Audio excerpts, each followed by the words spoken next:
10:25, už som na Elbe, takže aj tuto funguje, že kto prv príde, ten ide. No a do toho mesta, kde som ubytovaný, to mám 30 km, ale takými všelijakými cestami, takže nejakú 3/4 hodinku.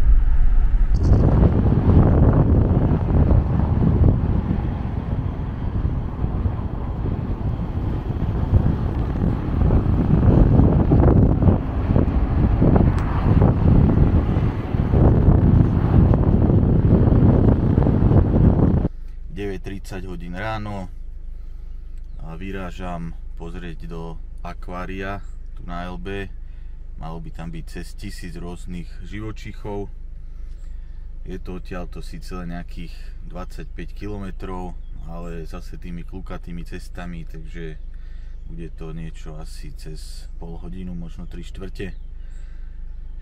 Samozrejme je už dávno cez 30 stupňov.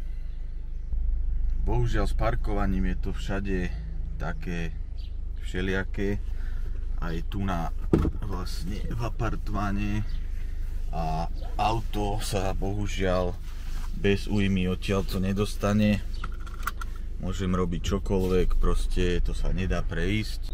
Takže takto nejak to mám z apartmánu.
typické talianske starodávne mestečka, proste na samom vrchu na kopcoch, staré stovky rokov a fakt len také úzučké cestičky.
inak tamto za mnou, neviem, či to je dobre vidieť,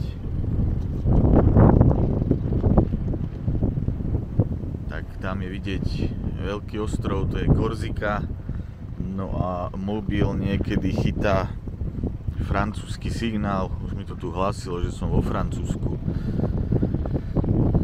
A tu nás sa pozoruje západ slnka, tam presne, jak je tá malá loďka v strede, zapadá do mora slnko aktuálne, teda v júli.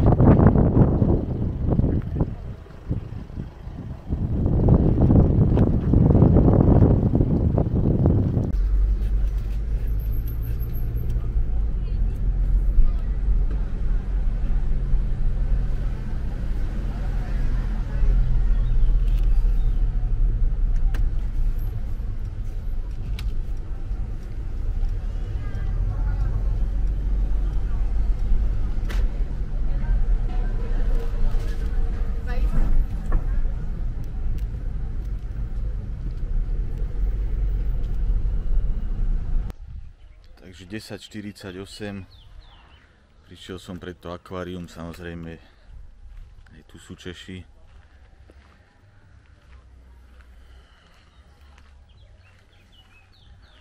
A idem sa pozrieť dovnútra, zvedavý, čo to bude.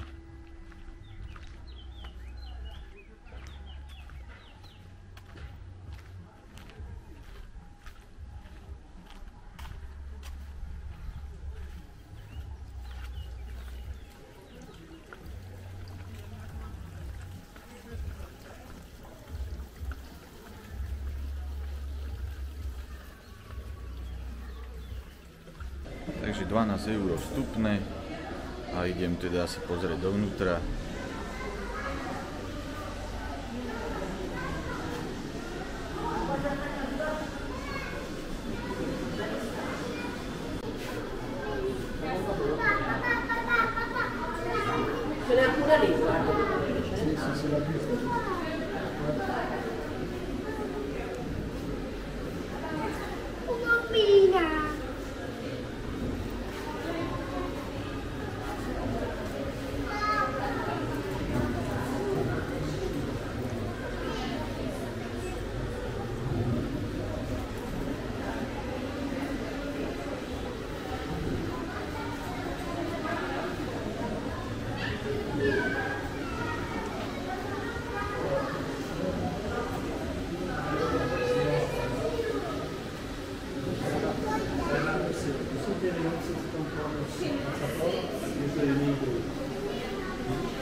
Takže mám 11:30, akvárium pozreté a presúvam sa ďalej. Zase klasika, cesty nikam, cez kopec.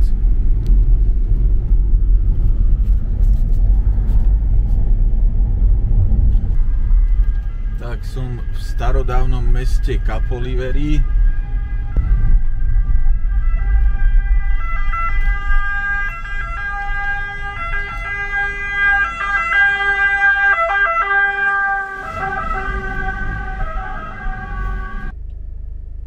Pozeral som na mape, ale je to správna cesta.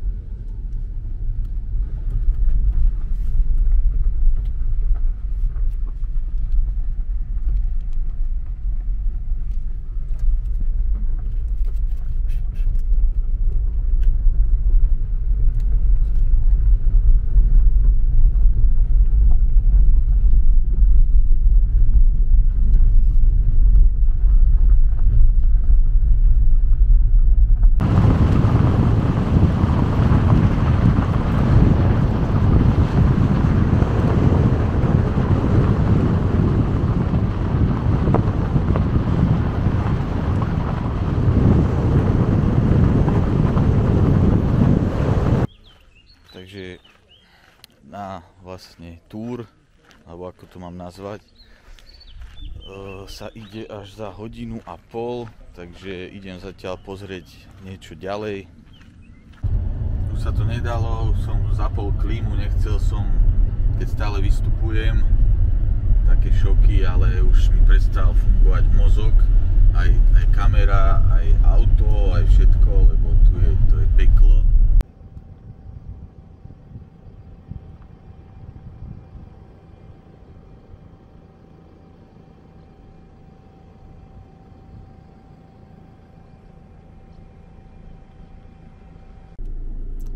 Takže na tieto dve pláže sa nedalo dostať, tak už keď som tu, tak pobehám túto spodnú časť toho chvosta veľryby, no a idem pozrieť tu na hore, tadiaľto, ten vrch. Tak sú tu aj Češi, samozrejme všade, a ešte viacej bicyklistov je tu jak Čechov.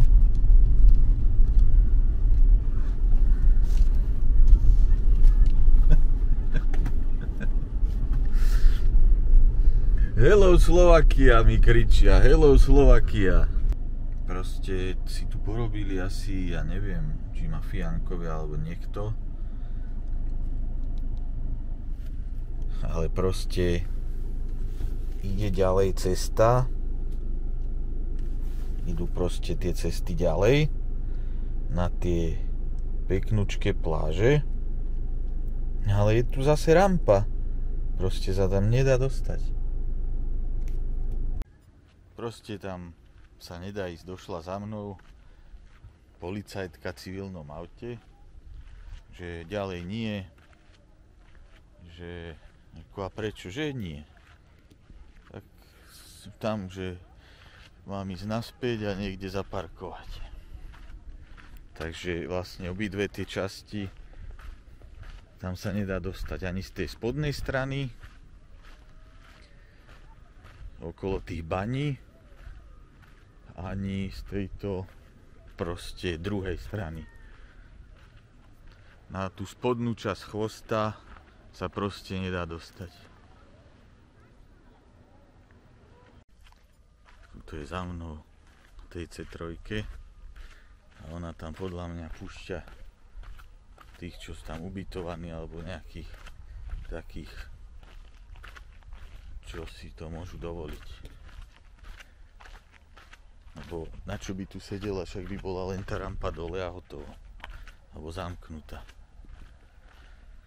Tak idem pozrieť aspoň na túto pláž. Možno si tu dám pivko.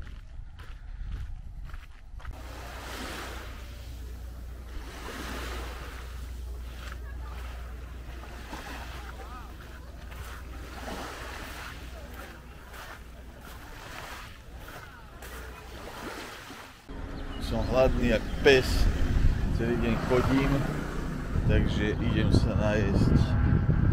Tu nás som zbadal, takže a potom skúsim ísť ešte na jednu pláž. Takže bol som tu aj včera, to je celkom taká srandovná vec. Majú tu na výber strašne veľa vecí. Môžete to jesť tu, alebo vám to zabalia. Proste od vymyslu sveta, dobroty. Ja vám to tu upečie rovno, keď chcete celú pizzu. Takže išiel som takto bokom, lebo strašne fúka. Včera ma tu skoro odfúklo. Mám takýto hotdog, takéto dve pice.